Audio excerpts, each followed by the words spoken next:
Hi guys, Miss Usher again. I'm back with chapter 3 of The Boy Who Sailed the Ocean in an Armchair. I hope you're really enjoying it so far. Really loving reading it to you. Let's make a start. This one's not quite so long as the one yesterday. Chapter 3. When we get back to the flat and after we've eaten, Billy insists spies always keep notes about their investigations. I say I think that's a great idea. Billy says he's pleased about that because he can't write them, what with him being only 7 and not so good at spelling. So these are my notes about what happened on our first Snoop secret mission to 22 Cavalier Approach Honeydown Hills. I present them without comment. Snoop, secret mission number 1. Fact number 1. The woman's voice we heard earlier wasn't Pearl, as I suspected. Billy said he knew it wasn't her all along. He made me add this bit to the notes. We heard the woman say she was going to paint the walls in pigeon grey, and Billy whispered to me that this might be a clue. I said I had no idea how that was a clue to why Pearl wasn't there, and Billy said he had no idea either, but it sounded like something a spy would say. Fact number 2. There was a man with her. We heard the name Harry. We didn't think it was a red herring. He really was called Harry because she kept saying it over and over. Harry grunted a lot. At first, Billy thought he might be a gorilla. He wasn't. Fact number 3. They were on the move downstairs, and so we needed a good hiding place. There were 3 options. A, the bathroom, but if we locked the door, they might think we were intruders and ring the police. B, we could sneak out the bedroom window and shimmy down a pipe. I looked out to see how far down the garden was. No way, too dangerous, I decided. I saw something else, though. Pearl's portrait was lying in the garden with a huge hole punched right through her face. It made my stomach feel bubbly. C, the airing cupboard. Billy suggested another option. How about we closed our eyes and then no one would see us? Well, it was a suggestion, but I went with my own choice, and so C it was. At this stage, once we'd got in the airing cupboard, Billy said the people downstairs were robbers in our house. I said they were not, because robbers do not usually talk about painting the walls. Billy said they might be robbers who cleaned up after themselves by painting the walls with a pigeon. I ignored him. What else could I do? Billy said spies in Snoop did not ignore each other. I said they did if one spy had jelly for brains. Billy nudged me in the guts. Note, it hurt. I squealed. Billy said it was his invisible elbow that attacked me. I said there was no such thing as an invisible elbow. Billy said it was as real as his invisible tackle earlier. I said he was not very funny. Billy said I was not very funny either. Fact number 4. As we argued, someone discovered our hiding place. Still, spies can control any situation they're presented with, so we pretended it was perfectly normal for one boy in a balaclava and another dressed as a sheep to be in an airing cupboard. At this point, Billy says he told the woman he was a spy with Snoop. He has to ask me to write that down, although no one could hear him say it, though, because the balaclava, so I can't present this as facts, as there were no witnesses. Description of woman, brown hair scraped back in a ponytail, neck scarf that looked like a midnight sky, pregnant, or has swallowed a bowling ball. Description of man, Harry. Not an actual ape, although definitely from the same family, judging by the amount of hair poking out of the neck of his shirt. Quick rundown of what happened next. Billy said we lived there. Woman said we didn't. Woman said the people who lived there had done a flip because the estate agent they visited this morning told them so. He also said he'd like someone to move in straight away and the previous tenants left behind their old furniture. Woman said she liked it here very much and it would be perfect when they had the baby and she'd tell the estate agent so when she contacted him later. Billy, who wasn't in the slightest bit interested, asked where Pearl was because she'd been living here with us for the past 2 years and now she'd disappeared. Billy said Pearl used to love us to the moon and back and that was a lot of love. He couldn't remember how many kilometres worth, but I could. 768,800. The woman asked if Pearl was our mother. Billy said she was our number 2 mummy. The man said maybe he should ring our number 1 mummy and sort this mess out. I was so angry I told him that could be tricky unless he had a hotline to God. The man said I was very lippy indeed. After that I wanted to say he had more cheek than a hamster, but instead I said thank you very much, then decided this was the time to do a U-turn. Actually, I meant U-turn, but when writing these notes I realised U-E-W-E turn was funnier, so I went with that. Anyway, I turned around and told Billy to run. Billy did nothing, so I shouted, "Run!" at the top of my lungs. Billy still didn't move, but I started running away and dragged him behind me by the top of his balaclava, which incidentally came off and gave away his identity. Billy has since said it doesn't matter because he pulled a funny face at the time, and that meant that no one could recognise him in the future anyway. The woman yelled, "Leave your key on the way out. I don't want to find you popping up in the toilet next time." I thought that only happened with rats. I didn't tell her that, though, because I was too busy trying to run away as if I was a sheep escaping a sheepdog. I threw the key into the air. It arced like a tiny silver rainbow and then fell to the floor with a tinkle like a heart shattering. As we ran down the road, Billy huffed. "When we find Pearl, I'm going to ask her." "Ask her what?" I puffed back. "Ask her why everyone leaves us in the end." Billy put his balaclava back on, and that was that. This is the end of my notes on the first Snoop secret mission to 22 Cavalier Approach Honeydown Hills. No doubt about it.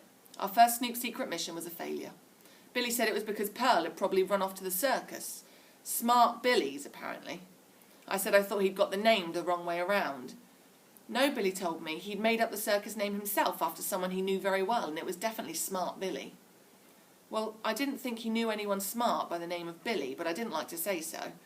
Instead, I told Billy there was no way Pearl could be at a circus, and he said she might be because he once heard her say she had to walk a tightrope. I said that was just a turn of phrase, but Billy wasn't listening because he was too busy getting out his animals and pretending they were in Smart Billy's circus. Billy made the hippo a trapeze artist and the plastic dinosaur the clown. To be honest, if I came face to face with a dinosaur, I'm not sure I'd be laughing. I decided that we might have failed at our first attempt to bring Pearl back, but we were going to keep trying because Billy's not the same without Pearl. Last night before bed, he drew Pearl inside a heart and asked me if she still loved him. I said she did and nothing would change that, and that it didn't matter if we failed the first time round because we could always try again. I'm not going to fail on my plan to say goodbye to Mum either. Not having said goodbye to her is like a tiny splinter under my skin. Sometimes I don't notice it, and other times I feel like it's there and I know I have to deal with it or it'll stay there forever. I'm sitting in Mum's favourite armchair now and it feels warm, safe and comforting, and I'm writing the goodbye list. It's a list of ways to say goodbye to Mum, and I'm going to make it really special. I've decided I'll come up with 10 ways to say goodbye, and I'll try each and every one of them, and I'll know when I hit on the right one because I'll have that fizzy feeling in my tummy as if I've been eating mega sour sweets. The goodbye list. 1. Write a poem called Goodbye. 2. Write the word out in sparklers. 3. Create a little shrine. 4. Draw a picture. 5. Send a balloon into the sky. 6. Name a star. 7. Design my own tattoo. 8. Plant a seed. 9. Just say goodbye. And 10. Can't think of a number 10, so we'll say nothing here until I have an idea. The rest of the half-term holiday I get busy trying out the goodbye list. For starters, I try number 3 and build a shrine to Mum using Billy's building bricks. Only by the time I go to the toilet and come back, Billy has already pulled it apart and says I'm not allowed to play with his toys. I say I wasn't, and Billy says it's nothing to be embarrassed about because Dad never is when he plays with that remote control helicopter he keeps under his bed. Thing is, I don't bother trying to build another shrine to Mum because somehow a few plastic bricks don't seem to be good enough anyway. Nope, a shrine is definitely not how I want to say goodbye to my mum. Next, I try writing a poem. Goodbye, didn't the time fly? You had to go, I don't know why. I still think of you and sigh. This is my poem to say goodbye. In the end, that doesn't feel right either, and it makes me sad. So sad that Dad comes into the bedroom and says I shouldn't be moping about. I say I like moping about, and Dad says there's plenty of time for that when I'm a teenager. Dad? My voice goes so high only dogs can hear it. Do you think I could have some sparklers? Number 2 on the goodbye list, here I come. But then there I go, because Dad replied, remember, remember, it's nowhere near the 5th of November. Then he says, Beckett, and his voice goes even higher than mine. Sit down, I have something to tell you. I have a feeling I'm not going to like this. I'm right. I know this will be a little shock, but now the half-term break is over, almost over, and we're settled into this new flat, I've arranged for you both to go to a new school. It's called Bleeding Heart, and it's closer to this flat than your old school. You can walk home together now. Dad reaches out and tries to take my hand, only I pull away. Little shock? No, a little shock's when you touch a door handle and you get a tiny jolt of static. This is a huge shock, nearly enough to blow me right off my feet and give me crazy hair, like when you rub your head with a balloon. Well, I don't mind saying that my jaw is on the floor along with my stomach. After I've recovered, I tell Dad I won't be going to a new school. Isn't it bad enough already that we're in a new flat? Dad, his voice is soft as butter, says, You will. Then he adds that he's heard it's very nice there. Who has he heard that from, I ask him. Dad says the head. At this point, I'm so angry I have to check my own pulse. Look, Dad, I wail. The stress is sending my heart rate sky high. Dad says I have the heart of an ox, and I say I don't actually. I have the heart of a 10-year-old human, and right now it's about to explode into 1,000,000 pieces. I add, what about my old mates in my old school? Will I see them again? Dad says I'll make new friends. What kind of living hell is this? I haven't said goodbye to Mum, I haven't said goodbye to Pearl, and now I haven't said goodbye to my mates either.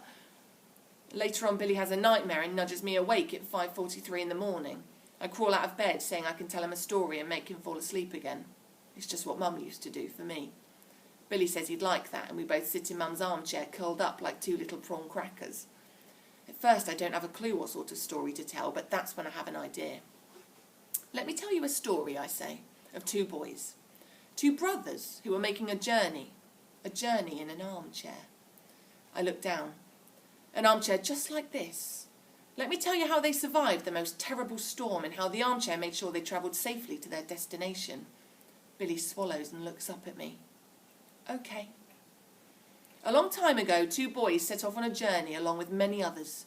They weren't sure what the land they were going to was like, but they knew they could no longer stay on the land they had lived on for many years because it was disappearing. So they had to move forward to survive.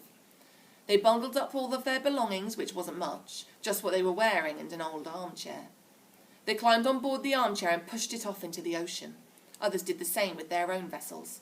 It was sunny for the longest time, and after a while the two boys could see the new land in the distance. Everything was going exactly as they'd hoped. They were going to make it. I like this story, says Billy. The armchair was safe. It was, I reply, for a while. But when they were halfway across the ocean, the air changed and the clouds got heavy and dark. There was a storm coming. Billy cuddled closer to me. The rain came first, and it felt like lots of tiny swords because it was so sharp. Then there was thunder, loud like thousands of party poppers going off all at once. And the lightning lit up the land in front of them, and it seemed further away than they'd first thought. One of the brothers wanted to turn back, but the land behind them had disappeared for good. I don't like the storm in this story, whispers Billy, slumping down in the armchair. All they could do was hope the storm would pass. Only it didn't pass as quickly as they thought it would. They clung onto the chair, afraid of what would happen to them. They waved at others who were making the journey too, but they were invisible to those around them because everyone else had troubles of their own riding out the storm. Billy's face slackens and he bends forward. They were invisible. Well, not actually invisible, I reply, but others didn't notice them even though they were crying out for help. Perhaps they couldn't hear because the wind was so loud. Again, the boys called out. They called to the sky, the air, and the sea. Shaking his head, Billy responds, Did anyone hear? Oh, yes, someone heard. Godzilla, says Billy, perking up. I mean, the Loch Ness Monster. Neither, I reply. They couldn't see who it was, but they heard a voice carried on the wind saying, I am the whisper in the wind, the rustle of the leaves, the shiver of winter and the warm breath of summer. I am the cloud galleon that sails the sky and the moon that skips across the surface of the water. I put on a whole new voice for this bit, imagining myself winning an Oscar for storytelling. Ooh, says Billy. I smile, thinking he's impressed with my storytelling. Perhaps I'm as good at it as Mum was. Billy's eyes droop. I don't like that silly whispering wind stuff, though, he murmurs. Billy puts his thumb into his mouth and begins to drift back to sleep. I promise to tell you who the voice belongs to another night, I whisper, as Billy lets out a tiny sigh. I promise you this story will have a happy ever after. Okay, chapter 3 done. I will read chapter 4 to you tomorrow. Looking forward to it. Take care, guys. See you soon. Bye.